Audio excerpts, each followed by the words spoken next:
Ladies and gentleman, Karnataka ರಾಜಕಾರಣ ರೋಚಕ ಘಟ್ಟದತ್ತ ಸಾಗ್ತಾ ಇದೆ.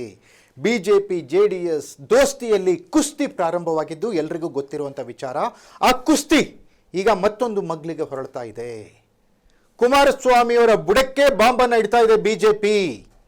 ಹೇಗಾದರೂ ಮಾಡಿ 2028ಕ್ಕೆ ಮುಖ್ಯಮಂತ್ರಿಯಾಗಲೇಬೇಕು ಅಂತ ಹಠಕ್ಕೆ ಬಿದ್ದಿರುವ ಕುಮಾರಸ್ವಾಮಿಯವರ ಆಸೆಗೆ ತಣ್ಣೀರು ಎರಚುವಂತೆ ಬಿಜೆಪಿ ಕೆಲಸ ಮಾಡ್ತಾ ಇದೆ.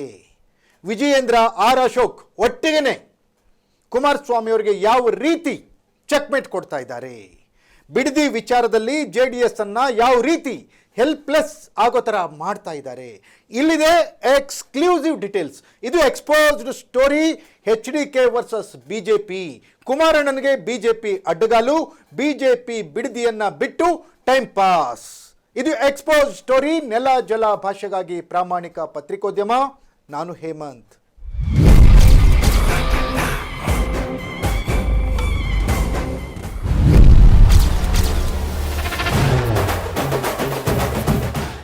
ಎಸ್ ವೀಕ್ಷಕರೇ, ಕರ್ನಾಟಕದಲ್ಲಿ ಕಾಂಗ್ರೆಸ್ ಅನ್ನು ಸಮರ್ಥವಾಗಿ ಎದುರಿಸಬೇಕು ಅಂತ ಹೇಳಿ ನರೇಂದ್ರ ಮೋದಿ, ಅಮಿತ್ ಶಾ ಅವರು ದೇವೇಗೌಡರ ಜೊತೆಗೆ ಮಾತನಾಡಿ ಬಿಜೆಪಿ ಜೊತೆ JDSನ ಮೈತ್ರಿಯನ್ನ ಖಾಯಂಗೊಳಿಸಿದ್ರು, ಕುದುರಿಸಿದ್ರು. ಒಂದು ರೀತಿ ವ್ಯವಹಾರ ಕುದುರಿಸಿರೋ ಥರ.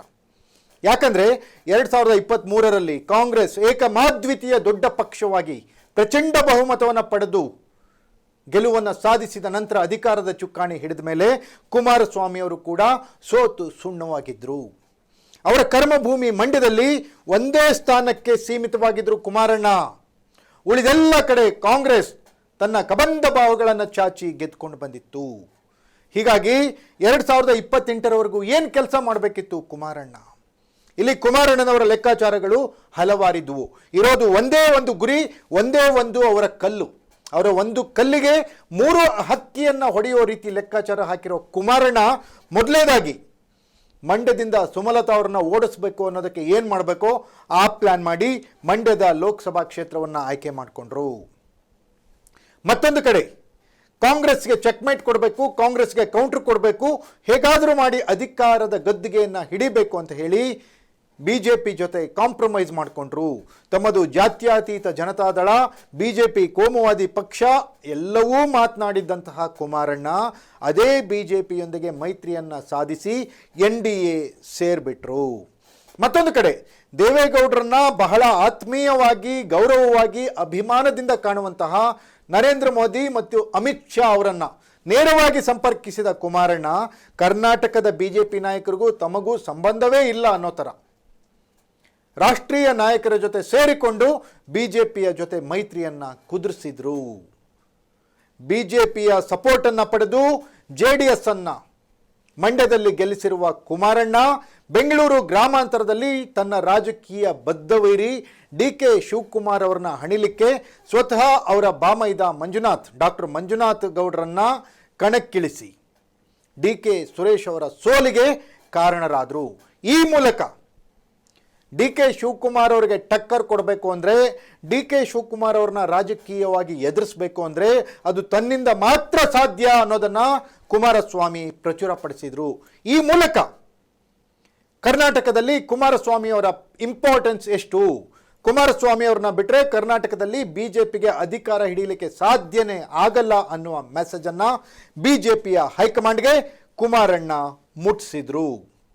ಯಾವಾಗ ಮಂಡ್ಯದಿಂದ ಗೆದ್ದು ಕೇಂದ್ರ ಸಂಪುಟದಲ್ಲಿ ಮಂತ್ರಿ ಆಗ್ತಾರೋ ಕುಮಾರಣ್ಣ, ಅದಾದಮೇಲೆ ಕರ್ನಾಟಕ ರಾಜಕಾರಣದಲ್ಲಿ ಹೊಸ ರೀತಿಯ ಬೆಳವಣಿಗೆಗಳು ಶುರುವಾದವು. ಕುಮಾರಣ್ಣ ಕೇಂದ್ರ ಮಂತ್ರಿಯಾಗಿದ್ದೇ ತಡ ಕರ್ನಾಟಕದಲ್ಲಿ 2028ಕ್ಕೆ ಕುಮಾರಣ್ಣನೇ ಮುಖ್ಯಮಂತ್ರಿ ಅನ್ನೋದನ್ನು JDS ನಾಯಕರು ಘಂಟಾಘೋಷವಾಗಿ ಹೇಳ್ಕೊಂಡು ಬರಲಿಕ್ಕೆ ಶುರು ಮಾಡಿದರು. ಬಹಿರಂಗವಾಗಿ ಕುಮಾರಣ್ಣನವರೇ ಮುಂದಿನ ಮುಖ್ಯಮಂತ್ರಿ ಅನ್ನೋದನ್ನು ಘೋಷಣೆ ಕೂಗ್ಲಿಕ್ಕೆ ಶುರು ಮಾಡಿದರು. ನಿಖಿಲ್ ಹೋದಲ್ಲಿ ಬಂದಲ್ಲಿ ಅವರ ತಂದೆ ಕುಮಾರಸ್ವಾಮಿಯವರೇ ಕರ್ನಾಟಕದ ಮುಂದಿನ ಮುಖ್ಯಮಂತ್ರಿ ಅನ್ನೋ ಥರ ಹೇಳಲಿಕ್ಕೆ ಶುರು ಮಾಡಿದರು. ಇದು ಸ್ವಾಭಾವಿಕವಾಗಿ ಬಿಜೆಪಿ ನಾಯಕರ ನಿದ್ದೆಯನ್ನು ಗೆಡಿಸಿತ್ತು, ಬಿಜೆಪಿ ನಾಯಕರ ಕಣ್ಣನ್ನು ಕೆಂಪಾಗಿಸಿತ್ತು. ಯಾಕಂದರೆ ಹೇಳಿ ಕೇಳಿ JDS 50 ಸ್ಥಾನಗಳಲ್ಲಿ ಸ್ಪರ್ಧಿಸೋದೇ ಕಷ್ಟ. 50 ಸ್ಥಾನಗಳಲ್ಲಿ ಸ್ಪರ್ಧಿಸಿದರೆ 30ರಿಂದ 35 ಸೀಟನ್ನು ಗೆಲ್ಲಬಹುದು. ಅಂಥದ್ರಲ್ಲಿ 114 ಸ್ಥಾನಗಳು ಬೇಕು ಬಹುಮತಕ್ಕೆ.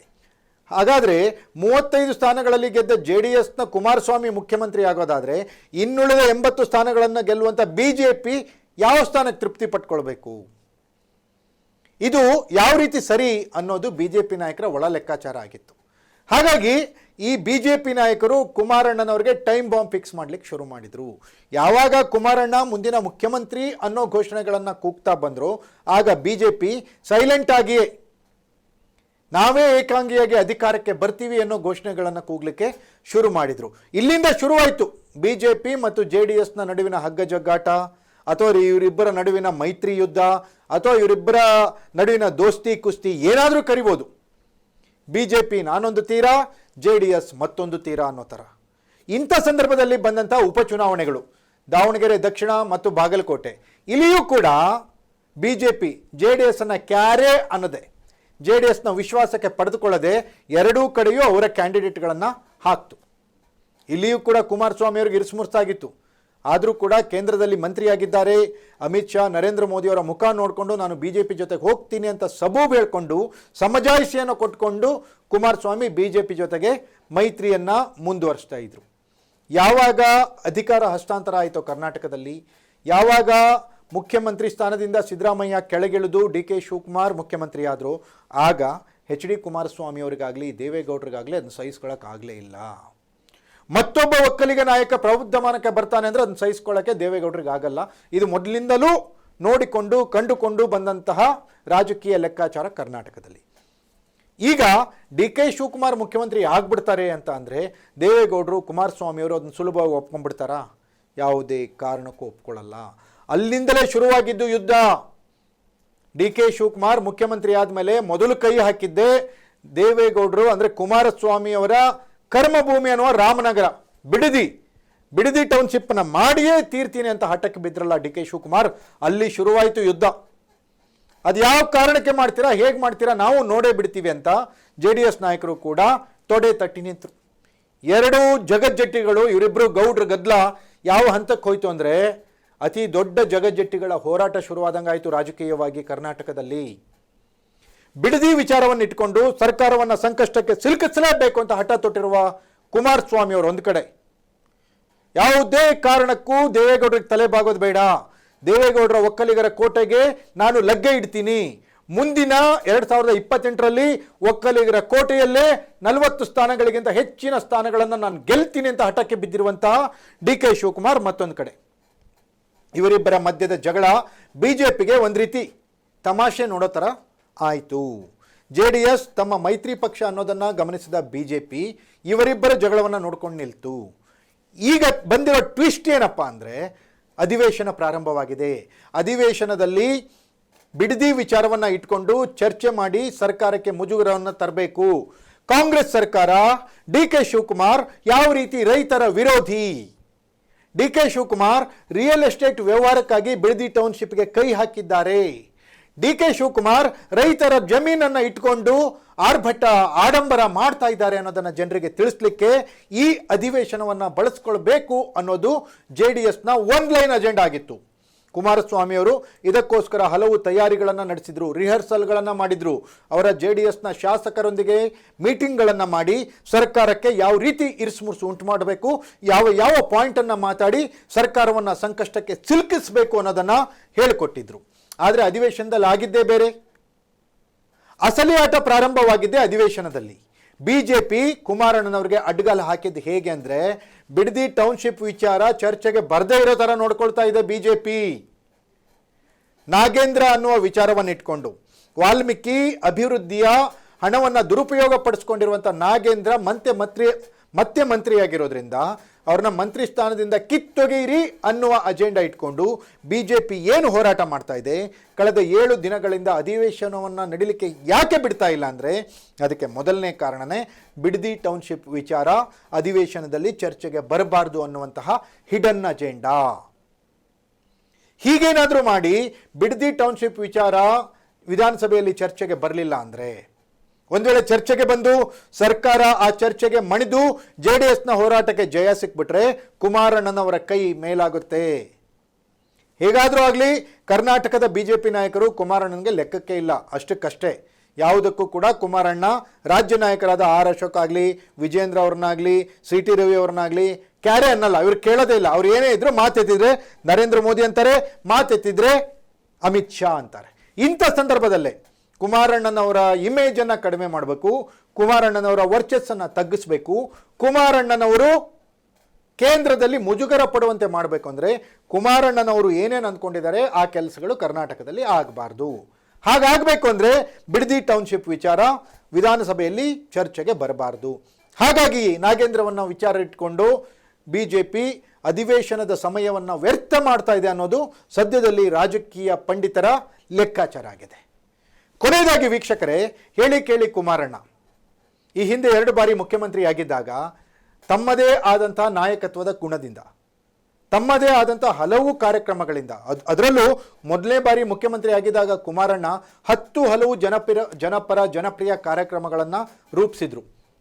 ರೈತರ ಏಕಮಾದ್ವಿತೀಯ ನಾಯಕ ಕುಮಾರಣ್ಣ ಅನ್ನೋ ಥರ ಕೆಲಸ ಮಾಡಿದರು.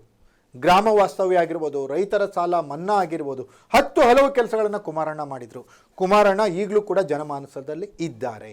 ಒಕ್ಕಲಿಗರು ಕೂಡ ಕುಮಾರಣ್ಣನವ್ರನ್ನ ತಮ್ಮ ನಾಯಕರು ಅಂತ ಒಪ್ಪಿಕೊಳ್ಳುವಷ್ಟು DK ಶಿವಕುಮಾರ್ ಅವ್ರನ್ನ ಅವ್ರ ನಾಯಕರು ಅಂತ ಇನ್ನೂವರೆಗೂ ಒಪ್ಕೊಳ್ಳಲ್ಲ. ಇಂಥ ಸಂದರ್ಭದಲ್ಲಿ 2028ಕ್ಕೆ ಅಖಾಡ ರೆಡಿ ಆಗ್ತಾ ಇದೆ. ಒಂದು ಕಡೆ ಕಾಂಗ್ರೆಸ್, ಈಗ ಮುಖ್ಯಮಂತ್ರಿ ಆಗಿರುವ DK ಶಿವಕುಮಾರ್ ತನ್ನದೇ ಆದಂಥ, ತಾನೊಬ್ಬ ಫುಟ್ಬಾಲ್ ಪ್ಲೇಯರ್ ಅಲ್ಲ, ಚೆಸ್ ಪ್ಲೇಯರ್ ಅಂತ ಈಗಾಗಲೇ ಹೇಳ್ಕೊಂಡ್ಬಿಟ್ಟಿದ್ದಾರೆ. 2028ಕ್ಕೆ ನಾನೇ ಗೆಲ್ತೀನಿ ಅಂತ ಹೇಳಿದ್ದಾರೆ. ಇವರ ವಿರುದ್ಧವಾಗಿ ಮತ್ತೊಬ್ಬ ಒಕ್ಕಲಿಗ ನಾಯಕ HD ಕುಮಾರಸ್ವಾಮಿ, ಜನಾನುರಾಗಿ, ಜನಪ್ರಿಯ, ಜನಪರ ಕೆಲಸ ಕೊಟ್ಟಂತ ಕುಮಾರಸ್ವಾಮಿ. ಹೇಗಿರುತ್ತೆ ಇವರಿಬ್ಬರ ನಡುವಿನ ಹೋರಾಟ? ಈ ಕಡೆ ಸಿದ್ದರಾಮಯ್ಯನವ್ರಿಗೆ ಅಡ್ಡಗಾಲ ಹಾಕ್ಲಿಕ್ಕೆ, ಈ ಕಡೆ DK ಶಿವಕುಮಾರ್ ಅವರಿಗೆ ಅಡ್ಡಗಾಲ ಹಾಕ್ಲಿಕ್ಕೆ ಸಿದ್ದರಾಮಯ್ಯನವರು, ಈ ಕಡೆ ಕುಮಾರಸ್ವಾಮಿ ಅವರಿಗೆ ಅಡ್ಡಗಾಲ ಹಾಕ್ಲಿಕ್ಕೆ BJPಯವರು. ಈ ರೀತಿಯ ರಾಜಕೀಯ ಲೆಕ್ಕಾಚಾರ ಕರ್ನಾಟಕದಲ್ಲಿ 2028ಕ್ಕೆ ಕಾಣುತ್ತೆ. ಈ ಇಬ್ಬರೂ ಮದಗಜಗಳು ಗೌಡರ ಗದ್ದಲದಲ್ಲಿ ಗೆಲ್ಲೋದು ಯಾರು ಅನ್ನೋದು ಮಾತ್ರ ಈಗಿರುವಂತಹ ಕುತೂಹಲ. ಇದಾಗಿತ್ತು ಎಕ್ಸ್ಪೋಸ್ಡ್ ಸ್ಟೋರಿ. ನೆಲ ಜಲ ಭಾಷೆಗಾಗಿ ನೋಡ್ತಾ ಇರಿ ಫೋಕಸ್ TV.